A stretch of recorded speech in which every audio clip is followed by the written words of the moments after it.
दोस्तों नमस्कार। 4 PM गुजरात पर आप सभी का बहुत बहुत स्वागत है। मैं हूं आपका दोस्त मयूर जानी। दोस्तों लोकसभा चुनाव तो हो चुके हैं, हम जानते हैं, परिणाम आ चुका है। प्रधानमंत्री कैसे भी करके जो है मोदी जी बने हुए हैं, लेकिन उसके बाद जो है ना बाय इलेक्शन हुए हैं, विधानसभाओं में बाय इलेक्शन हुए हैं, ठीक है।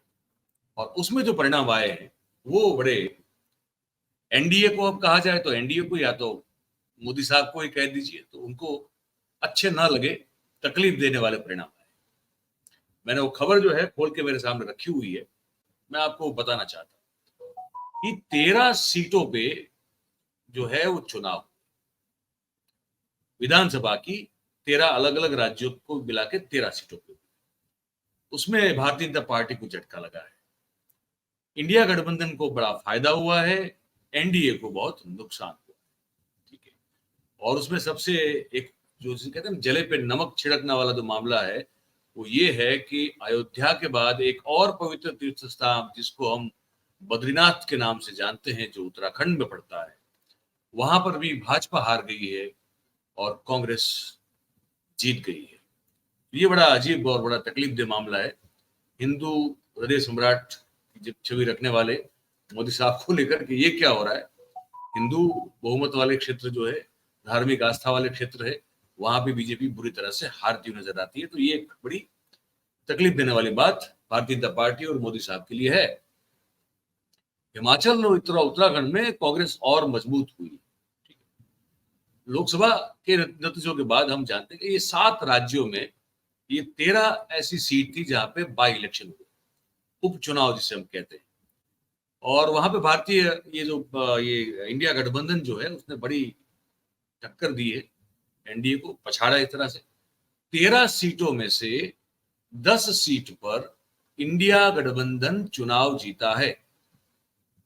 ये बड़ी करारी, जिसे कहते हैं ना कि करारा चाटा कहें, जिसको जो मतलब शब्द इस्तेमाल कर रहे हैं कर ले, क्योंकि वो ऐसा ही कुछ हुआ है कि 13 में से 10 सीटें इंडिया गठबंधन ने जीती है। अब उसमें से 4 जो है वो कांग्रेस जीती है, 4 टीएमसी जीती है, आम आदमी पार्टी और डीएमके जो है वो एक एक सीट जीते। दूसरी ओर भारतीय जनता पार्टी ने 2 सीटें जीती है और 1 सीट जो है वो निर्दलीय ने जीती है, ठीक है।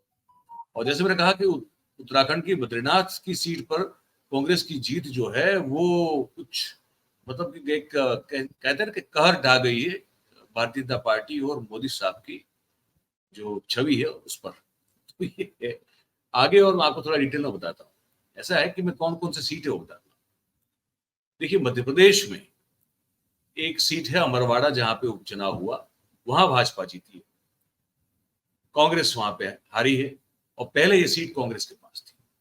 लेकिन मैं सुनाऊंगा अभी आपको आगे, पवन खेड़ा ने इस पर एक बयान दिया है कि अमरवाड़ा की सीट कांग्रेस हार जाए उसको लेकर वहां का जो स्थानीय जो प्रशासनिक तंत्र है इलेक्शन को लेकर, उन्होंने क्या क्या जो है वो कलाबाजियां खाई हैं और जादू दिखाने की कोशिश की, वो आगे सुनाऊंगा।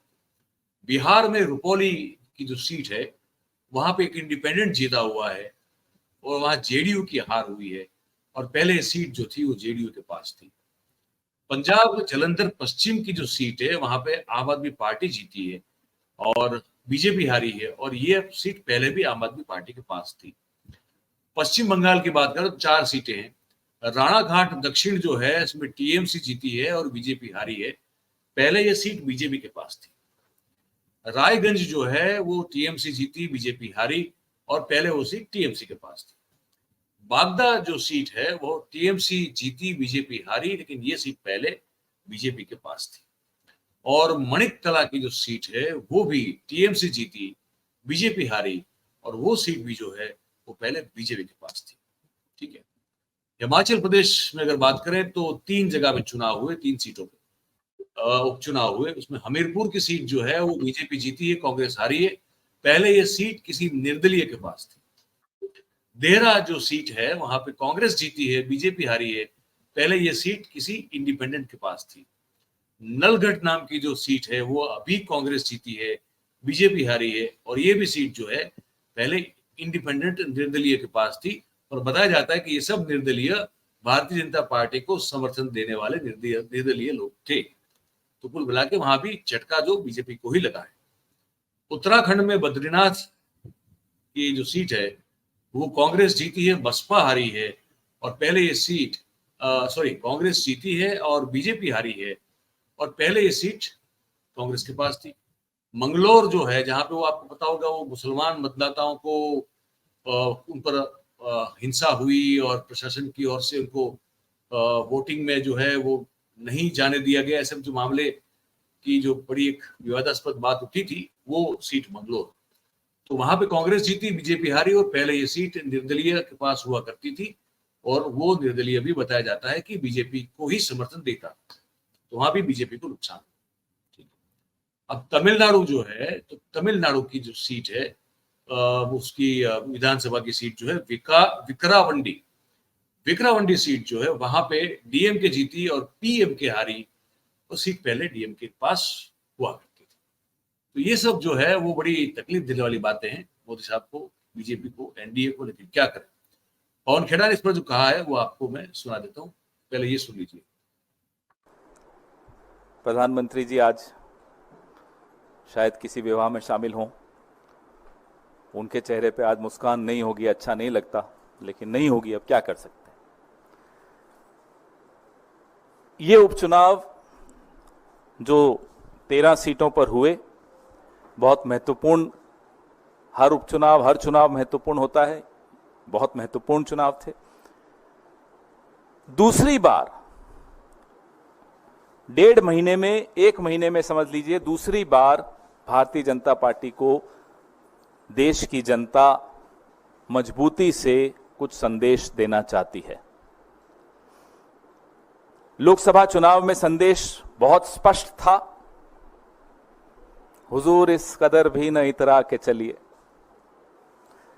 अब 1 महीना हो गया, लोगों ने देखा रवैया में कोई फर्क नहीं है, अभी भी वही ऐंठ, वही घमंड, वही अहंकार। फिर से एक संदेश दिया, उत्तराखंड में हम दोनों सीटें जीत गए, बद्रीनाथ की भी और मंगलौर की भी। हिमाचल में एक थोपा हुआ चुनाव,